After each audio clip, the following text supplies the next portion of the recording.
Hoje eu quero abordar um pouquinho da questão apresentada por ateus de onde veio Deus. Acompanhe-me neste breve, mas também importante raciocínio.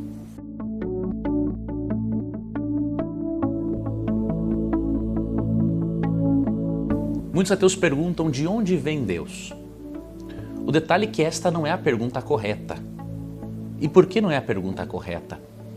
Porque Deus, ele não se relaciona com o tempo da mesma maneira que nós. Deus é o Criador de todas as coisas e Ele está acima da sua criação. Reconhecemos que Deus é um mistério, porém não é o fato dele ser um mistério que vai fazer com que neguemos a sua existência. Nós não entendemos muitas coisas da natureza, do nosso próprio organismo, da nossa mente, e nem por isso deixamos de acreditar nessas coisas.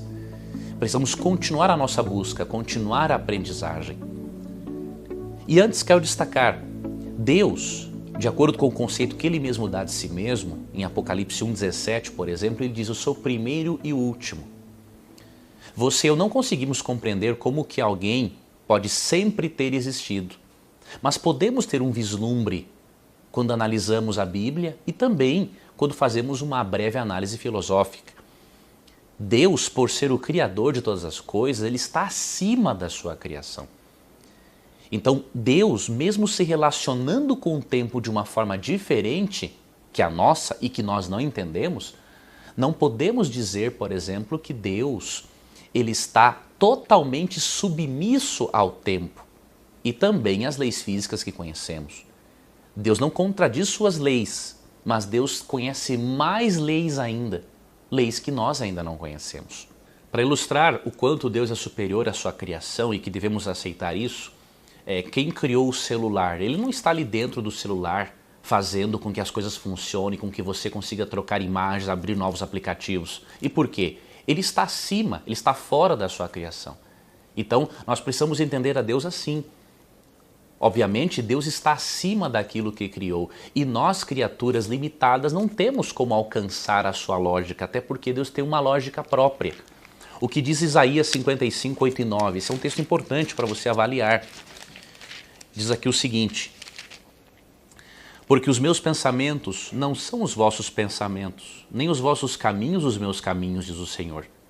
Porque assim como os céus são mais altos do que a terra, assim são os meus caminhos mais altos do que os vossos caminhos e os meus pensamentos mais altos do que os vossos pensamentos. Deus não está contradizendo a nossa razão, porque em Romanos 12, 1 e 2, Deus nos incentiva a termos um culto racional. O que Deus nos mostra aqui em Isaías 55, 8 e 9 é que a lógica dele é infinitamente superior à nossa. E nós precisamos ter humildade para aceitarmos isso. E é tendo esta humildade que nós podemos aprender mais sobre Deus.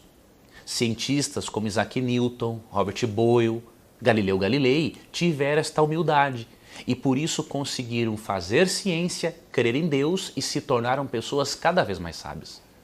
Então, essa mesma humildade nós podemos cultivar. Isso não contradiz a razão, só demonstra que temos coisas a mais, um nível maior de racionalidade e de conhecimento a atingirmos. Se o seu cérebro é produto da combinação química com o acaso, como você pode confiar no seu cérebro e na sua percepção da realidade para dizer que Deus não existe? Não tem lógica. Então avalie isso. A pergunta correta não é de onde vem Deus. A pergunta correta a fazermos é como entender a Deus.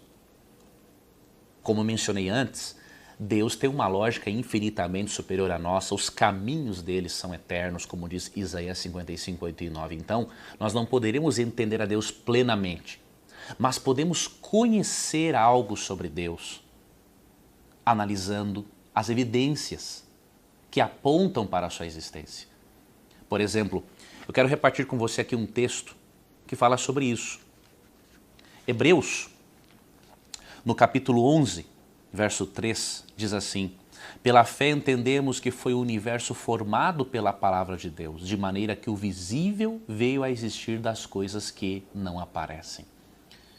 Claro que crer em Deus envolve a fé, mas envolve uma fé racional, apoiada em evidências. E se você avaliar o universo, você perceberá que a matéria não é eterna. A matéria teve um início.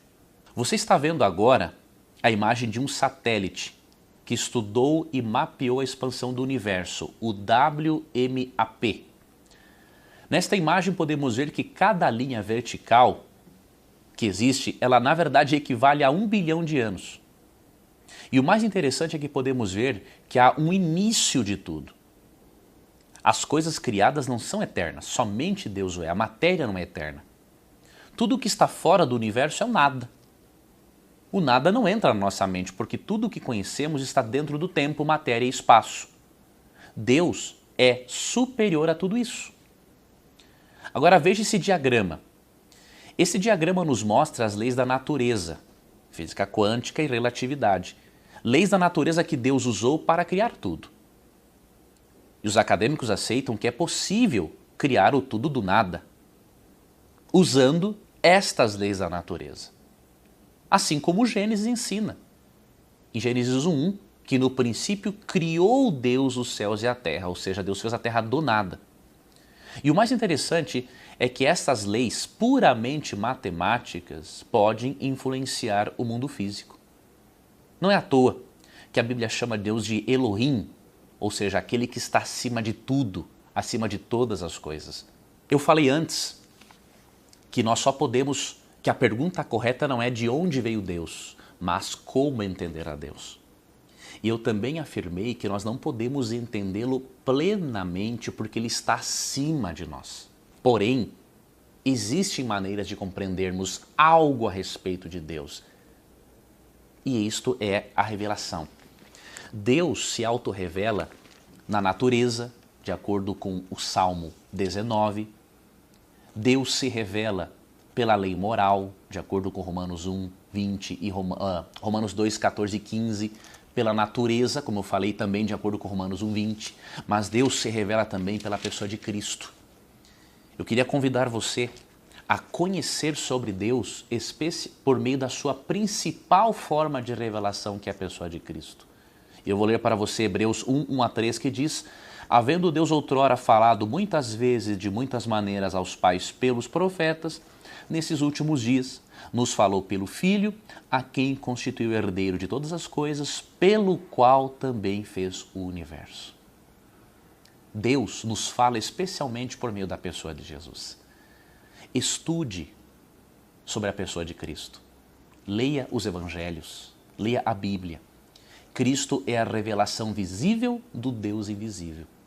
Você terá um grande e o principal, na verdade, ponto de partida para compreender a Deus se você estudar sobre a pessoa de Cristo. E aí as evidências científicas serão agregatórias para a sua compreensão da divindade. E eu finalizo dizendo, expressando a você um pensamento que eu li certa vez de um material há muito tempo, que disse assim: se alguém tivesse criado a Deus, eu adoraria este alguém e não a Deus. E é correto, porque se alguém tivesse criado a Deus, esse alguém seria superior a ele. E eu deveria adorar este alguém e não a Deus. Um abraço, siga firme nos seus estudos, nas suas avaliações, seja sempre honesto intelectualmente. Você vai perceber que Deus, por meio do Espírito Santo, ele vai mostrar a você, tanto na natureza, quanto na Bíblia, quanto na pessoa de Cristo, e também por meio das leis científicas, Deus vai mostrar para você que por trás de um grande projeto existe sim um projetista inteligente. Um abraço e até o nosso próximo encontro.